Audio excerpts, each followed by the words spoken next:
right, everybody, welcome back to another episode of the Fearcast. This is the podcast dedicated to OCD and anxiety spectrum disorders, and getting your life back. I'm your host, Kevin Foss, and I'm a licensed therapist specializing in OCD and anxiety spectrum disorders. Thank you all for joining me today for this episode. So for those of you who are new to the podcast, this is a question and answer-based podcast. You can send me, the therapist, questions about, to no surprise, anxiety stuff, OCD stuff, generalized anxiety, social anxiety, health anxiety, any subtype of OCD, send them my way. I want to know what questions you have for yourself, what questions you have for your loved one, what questions you have, I don't know, just in general, curious, want to know what y'all think. But I will read the question, consider it, and likely put it up on a future episode. If you want your question answered, go over to fearcastpodcast.com. Send me a message over there clicking on the submit a question link. You can also send me a question over at Instagram. I am Fearcast Podcast over at Instagram. Feel free to also send me an audio question. Those are my favorite. Those are the best because those are your voice. So those get prioritized. They get sent to the top of the list. Haven't had one in a couple of weeks. So we're going to the archives and we're going to some of the older questions, which is totally fine. I get and hold on to every question. So I'll get to it. But if you want yours answered, toot sweet, you can send me an audio question over at Instagram. You can record it on your phone and send it over to me at questions@fearcastpodcast.com. I'll get it, listen to it, consider it, and again, likely put it on a future episode. So today's question, I'm going to go through two questions today. I'm going to try to zippity-zip through two questions today because I have a little bit of time. I'm going to give it a try. I'm going to see how it goes. But kind of diverse, kind of related, but also kind of common for a lot of people in their experience. Now, first off, I'm going to go ahead and say it's hot. And I don't like it. I don't like it. I'm here in the Northern Hemisphere where it's summer, and I'm in Southern California where it's hot. And I don't like it. I don't know who these people are who are like, hot weather's great. Just put on my sandals and I'm just like summer mentality, and I'm going to put on my Aloha shirt. That's Hawaiian shirt for everybody else, apparently. Anyways, and I'm just going to go to the beach and it's going to be great. No, it's hot. And I don't care how much air conditioning you have. There's nothing that's going to effectively deal with the sweatiness that I am experiencing lately. It's hot. Did I make that point? Oh my gosh. I'm here for winter. Everyone's like, everyone. I'm gonna call her out. My wife gets really excited about summer, and she's like, I'm over this cold and this rain. I'm looking for summer. And I don't think she knows the words that she's using and what they mean when you put them in that order exactly, because summer is so hot. At least I'm gonna complain about it a lot. Anyways, I'm looking for winter. If anybody else out there is looking for winter, I would love to hear from you and you good people. All of my Southern Hemisphere friends, I'm jealous. But you know what I'm saying? Summer's coming for you too. And it's going to be hot for you too. Ugh. I don't know. I just want to, I want to I want to create a movie that is endless winter, like endless summer where it's surfing, but endless winter, but just like have like a sweatshirt on and be warm and have like, I don't know, a pumpkin spice latte. I'll be that guy. Fine. Oh my gosh, it's so hot. Anyways, okay. I'm done with my rant. Let's get into these questions, y'all. All right, so I've got two questions. One comes from Tay. The other one comes from Anonymous Inquirer. And I'm going to go with Anonymous Inquirer first. So here we go. Anonymous Inquirer inquires. They say, is it common that people with scrupulosity exaggerate things when they seek reassurance? Perhaps adding twists to their questions to be, quote, absolutely certain. If so, I would imagine this stems from cognitive distortions. Well, first off, that's the end of their question. So I love this question. I love it because it's short. I like long questions too, but I love it. It's to the point. Now, I'm putting this in here, Anonymous Inquirer, because I think this, for those of you out there who struggle with reassurance type of compulsions, this should be very common for everybody. So I see this a lot, and I can see this in kind of two different ways. Now, first off, for anybody who's new to it, scrupulosity is a subtype of OCD that it's fancy in the sense that it gets kind of its own name, but it gets its own unique name, even though it has to share it between two different things that can be kind of within every other subtype of OCD. How do you like that for a definition? It almost answers nothing. Anyways, scrupulosity is most often associated with moral OCD or religious OCD. So worrying that you're not a good person, maybe I'm a bad person, maybe I'm evil, and now we're getting into the religious side. So maybe I'm not saved, maybe I'm not practicing my faith accurately, maybe God hates me, maybe I'm going to be sent to the bad place, whichever that is for you. So, and maybe I'm praying wrong and it's rumination. You get the idea. So the reassurance questions can often come up as, within that OCD cycle, right? We've got these internal triggers. We've got these external triggers. They're neutral. They're just whatever they are, but they spark this obsessive question or this obsessive doubt. It's what if or if then. If I didn't pray right, then God will be mad at me. If I don't know, took a mint at a restaurant. Maybe I wasn't supposed to actually take the mint. Maybe I stole it. Maybe I'm bad. So I don't like that, right? So this if-then sort of question. Now, that question is a question. I think it's neutral. You could just say, nah, I'm fine. But the anxiety is not going to let you off the hook because it causes this anxiety.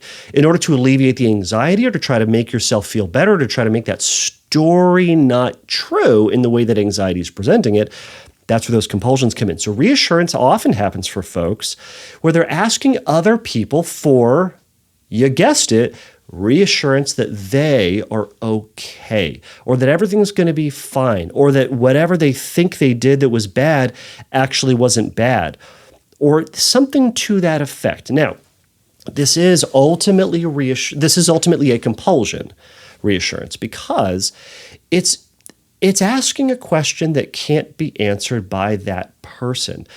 Or maybe more specifically to the OCD, it's asking a question of anxiety that the rationale of getting the reassurance can never fully let you off the hook. Anxiety will never let you fully off the hook for this. Now, here's the problem. Sometimes they work, but for like 20 seconds, maybe a day or two, but inevitably that question is going to come back. Well, I asked this person whether or not taking that mint was okay. Let's say I asked my mom whether or not it's okay. My mom said, it's fine. That's what they're there for, right? They put them out there in the dish. Everyone kind of knows that. That's why they're here. Oh, that feels so much better. I feel like I'm a good person again.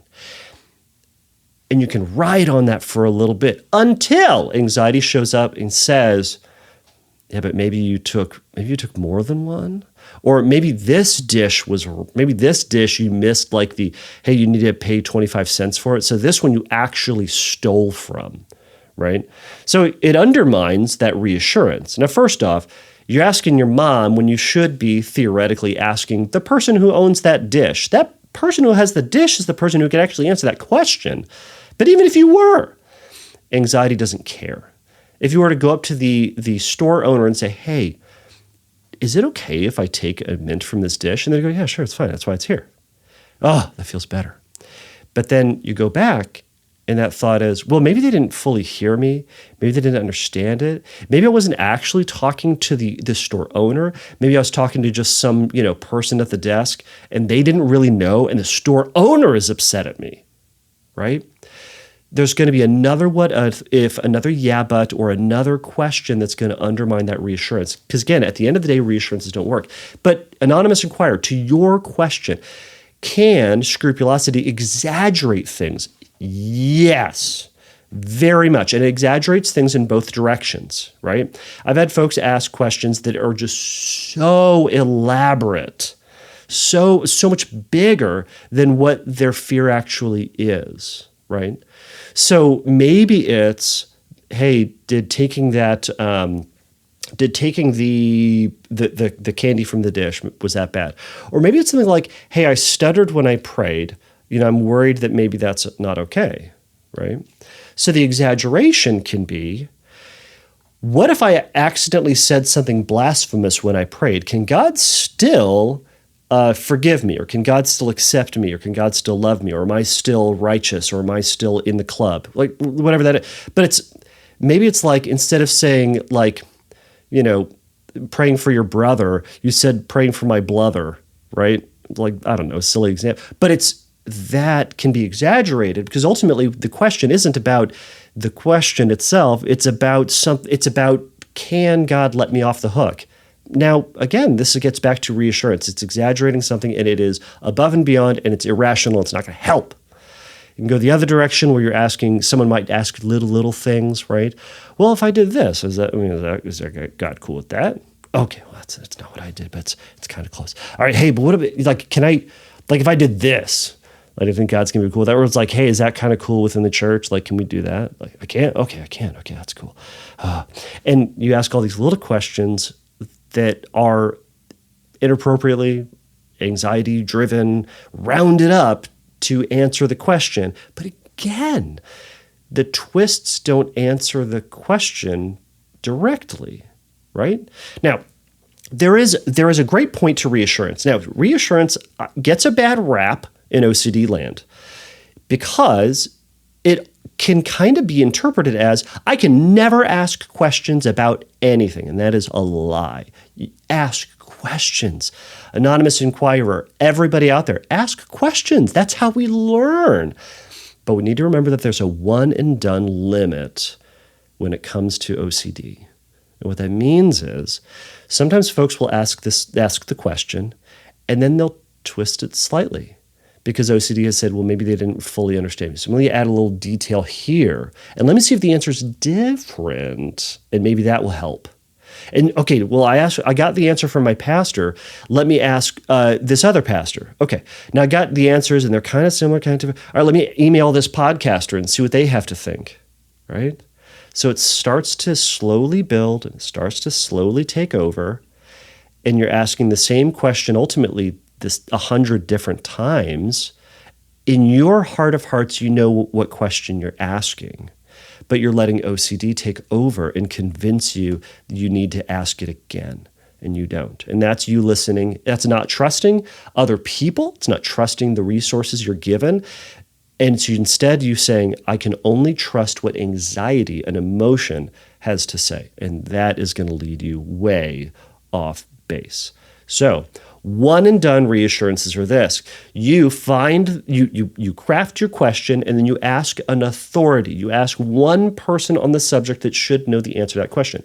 If it is a moral question, you can ask the most reasonable, rational, down-to-earth, logical, honest, trustworthy person you know. Ask them once and go with what the answer is. Now, if it is a question, because I'll give you a basic example. If I had a question about my house's plumbing, should I go talk to John Abramowitz? Probably not. No offense to John Abramowitz. If I have a question about music theory, I'm calling him. However, or OCD, I suppose OCD, he knows a lot about that. But I'm gonna call a plumber, and as you should call the person for whom that subject is their expertise, right? Okay, so I'm beating this dead horse, but we talked about one and done. We talked about exaggerating in both directions, and how this is extremely common. Now, would it stem from cognitive distortions? In a sense, yes, absolutely. I mean, you could say it stems from, all or nothing thinking, black and white thinking. It could be coming from emotional reasoning, right? Well, that answer didn't make me feel good, so therefore it's still bad, right? So it can come from a lot of different ways. Cognitive distortions are really helpful in terms of recognizing the way that your brain tends to skew the way that you perceive yourself and the world around you. So there's a bajillion of them. You can go research them. There are kind of a bunch of very common ones within OCD land.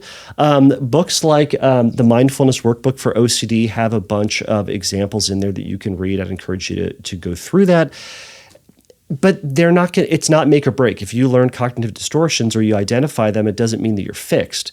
It just means that you've recognized how your brain tends to skew the information. So now your job is to challenge yourself with a more logical alternative, Now, this can be a trick for some people and a trap for other people because it can ultimately just be a fancier way to do compulsions. If you find you're doing that, we need to go back to just the tried and true, letting go and accepting uncertainty. All right. So Anonymous Inquirer, I've beat that dead horse quite a bit, so I'm going to move on to Tay's question. I'll say, if I didn't say it at the top, Anonymous Inquirer, thank you so much for that question. All right. Tay. Tay says, hi. I'm suffering from anxiety and from what I believe is HOCD. So sexual orientation, HOCD, anyways, both terms, same thing. Because of an uncomfortable situation where my friend tried to convince me that I'm a lesbian or I'm lesbian. A lesbian? Lesbian? Anyways, doesn't matter. I have been suffering from intrusive thoughts and it just won't stop. It's gone on for over half a year, and though it has become better, it is still very bothering. Lately, I've gotten intrusive thoughts about being asexual, and I'm really, really scared. I have no problem with any sexual orientations when it comes to others, but I'm really terrified. I'm really terrified, and I'm not what I have believed my whole life. She goes on to say, I've never felt any real attraction or any genuine attraction to girls before, but now I feel like I'm forcing myself to think differently. Sometimes it feels too real. What should I do? Stop listening to your friend. Step one, stop listening to that friend. That friend, how are they convincing? First off, no one should be convincing you of your sexual orientation, no matter what. I'm going to give really bad, stereotypical examples. So I'm a identified heterosexual dude. And you know what? I also like musical theater. Now, that's a bad example. If someone goes, bro, you must be gay because you like musical theater, that's preposterous. And if someone comes up to you and tries to convince you of that, promptly ignore them, give them a finger, give them the finger, whichever one you would like, whichever one is most offensive to you and that person across from you. Anyways, promptly ignore them as best you possibly can. Okay, so Tay, I think one of the things that's happening here is that you can consider is this is kind of like conspiracy theorist OCD at its finest. Okay. One of the ways you said, what should I do? Treat these thoughts and your friend like a conspiracy theorist. Okay. A conspiracy theorist is someone who believes in something that is not proven or cannot very easily be proven, and suggests something, generally speaking, nefarious, bad, terrifying. And it causes a lot of anxiety and a lot of consternation from a lot of people. But again, it is unverified and unverifiable, and that's part of the problem, is that even when faced with facts and concrete information, the conspiracy theorist continues to undermine those facts with feeling or facts with simply saying, yeah, but you never know. Right? Or saying, or assuming that there is some other force at play that, again, is not verifiable. Okay, so what do you do with this, Tay? So you've said you have these questions, they've been around for a long time. I think you identified something actually really important, and this is something common with a lot of folks with sexual orientation OCD, is this fear that you are not who you've believed yourself to be your whole life. That can be unnerving and unsettling to anybody, to ultimately say the way that, and this is kind of what can be scary about conspiracy theories, is, hey, the way that the world is now, the way that you perceive things, it ain't that way. It's in fact something entirely different from what you currently know. Humans, as it turns out, like consistency and predictability. We want to know that when we wake up, the sun is going to be there, that the world is not on fire, that terribleness has not occurred, and that we kind of like, we know that we can predict and kind of get through the day, right? To have that undermined and have that questioned is going to trigger anxiety for a lot of people. And for sexual orientation obsessions, that can kind of be one of the things at its core, is that what if I'm not who I think I am? And therefore, what if all these things in my life need to change and be different? Now, this is not every person. This is some people. And Tay, it sounds like this might be you. But you're also giving this thought, or you're also giving a lot of attention to this thought that in your heart of hearts, you don't feel is reflective of who it is that you are, who it is that you believe yourself to be. Now, I would encourage you, Tay, to go back, if you haven't listened to it already, the podcast episode that I did with Chris Tronsden about sexual orientation OCD. He gives a great example of what it feels like for someone to truly and honestly, quote, discover or identify with their sexual orientation, their direction, their implicit drive. And he describes it in a way that it is pulled by desire and interest, and it's a pull toward, not a running away from. A lot of times I hear, with sexual orientation obsessions, oh no, I feel like I'm gay and I'm terrified of it.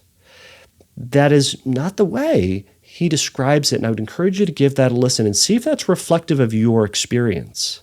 Now, as you're doing all of this, we're ignoring that voice that says, yeah, but what if you're this thing that's the complete opposite of who you believe yourself to be, right?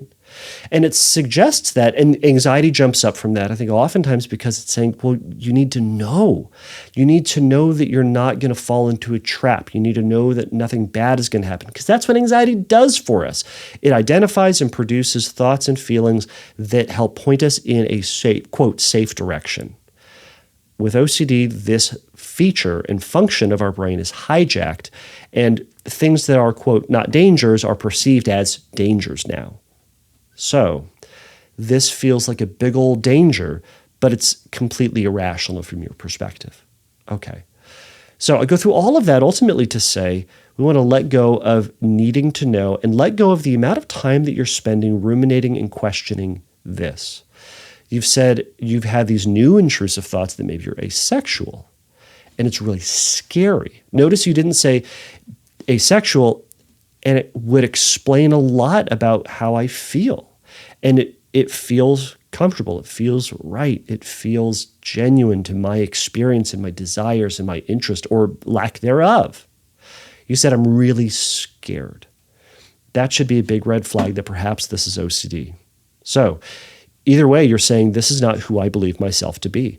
So I've said it before, Tay, trust your compulsive conclusion. I'm willing to bet you've spent hours trying to convince yourself of something, trying to say to that obsessive thought, this is not me. This is who I am, and trying to hope that that's going to affect the feeling and somehow make it click. It won't, because the amount of time you're spending in that thought is only showing your brain this thought is worth paying attention to, and you like this thought. You're spending a lot of time on it. So it's going to say, gosh, Tay loves this stuff. Let's give her more of these asexual thoughts. She loves them. But you don't. So we're going to choose to spend mental energy elsewhere. And in a sense, this is, quote, taking the risk. It's taking the risk according to that anxious voice that says, yeah, but what if you missed it? What if you're wrong? And then you are not who you are, quote, supposed to be. And you are going to fall into some calamity and some awkwardness. Awkwardness. That's like I don't know, it's a very light version of that word. Anyways, it's, or the word that I think I'm looking for. Point is, maybe. We're going to say maybe to that. But instead of living in this, like, the ambiguity of I'll never know my sexuality, you can say, you know what? I'm going to trust the sexuality that feels most accurate to me, and the one that I feel drawn toward, and the one that feels genuine, and the one that fills me with joy and interest and excitement. And I'm going to gravitate towards that. And even though there's this thought that says, you're wrong, you're asexual, or your ridiculous friend, and a perhaps intrusive thought as a result of that, it says, no, you're genuinely a lesbian. You're going to say, maybe. Okay, maybe, fine. But instead, I'm going to go do this thing over here. So, again, this is the conspiracy theorist. You're never going to convince a flat earther that the world is round. But you know what? The flat earther is also never going to convince you that the world is flat. You're at a stalemate. The more energy you spend in that argument, the more exhausted and frustrated you get, and the more digging your heels in both sides get. So we give up on the fight. We give up on convincing them of something, and we also ignore their efforts to convince us. Flat earther comes up to you and says, hey, the world's flat. We go, okay, have a good day. And we walk away. Someone comes up to us and says, well, the lines that are coming off the wings of an airplane is chemtrails, and it's spraying the populace with something.